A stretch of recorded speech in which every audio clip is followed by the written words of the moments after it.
Nellore 12వ division పరిధిలోని చింతారెడ్డిపాలెం గ్రామంలో ఉన్న శ్రీ చెన్నకేశవ స్వామి దేవస్థానంలో వార్షిక బ్రహ్మోత్సవ ఉత్సవం అత్యంత వైభవంగా జరిగింది.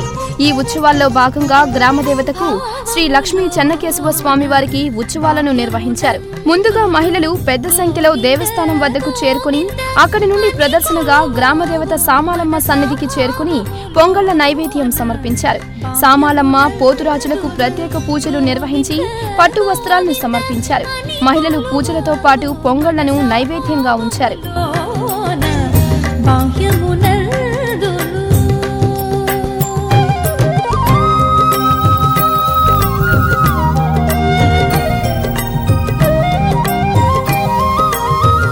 సామాలమ్మకు ప్రత్యేక పూజల అనంతరం మత సామరస్యానికి ప్రతీకగా నిర్వహించే జెండా ఉత్సవాన్ని నిర్వహించారు. జెండా ఉత్సవం అనంతరం శ్రీ చెన్నకేశవ స్వామి వారికి గరుడ మహోత్సవాన్ని నిర్వహించారు. గరుడ వాహనంపైకి స్వామి అమ్మవారి ఉత్సవ విగ్రహాలను చేర్చిన పండితులు అనంతరం దాన్ని పుష్పాలతో అలంకరించారు.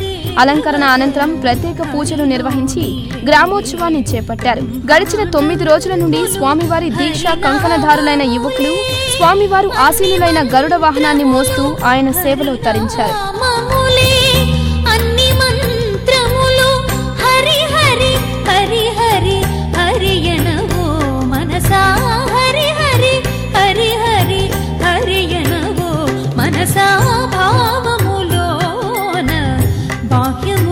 స్వామివారి గ్రామోత్సవంలో స్థానికులైన సీనియర్ కాంగ్రెస్ నాయకులు ఆనం విజయ్ కుమార్ రెడ్డి, ఆయన సతీమణి అరుణమ్మ కూడా పాల్గొన్నారు. వారి నివాసం వద్ద గరుడ వాహనంపై ఆసీనులైన శ్రీ లక్ష్మీ చెన్నకేశవ స్వామి వారికి పూజలు నిర్వహించారు. కొబ్బరికాయలు కొట్టి మొక్కులు తీర్చుకున్నారు. ఆనం విజయ్ కుమార్ రెడ్డి కొద్దిసేపు స్వామివారి ఉత్సవాన్ని మోసి ఆయన సేవలో తరించారు.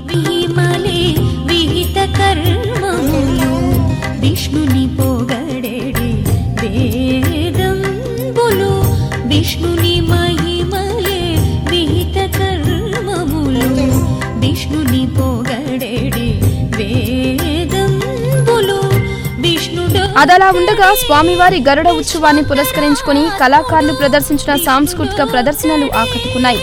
డప్పులు, మేళాలు, తాళాలు, బాణాసంచా మోతలపై ఉత్సవం ఆద్యంతం ఉత్సాహంగా భక్తి పారవస్యంతో జరిగింది. ఆనం విజయ్ కుమార్ రెడ్డి ఆధ్వర్యంలో వల్లం అశోక్, తోగూరు మహేంద్ర కార్యక్రమానికి నిర్వాహకులుగా వ్యవహరించి ఉత్సవాన్ని ముందుకు సాగించారు.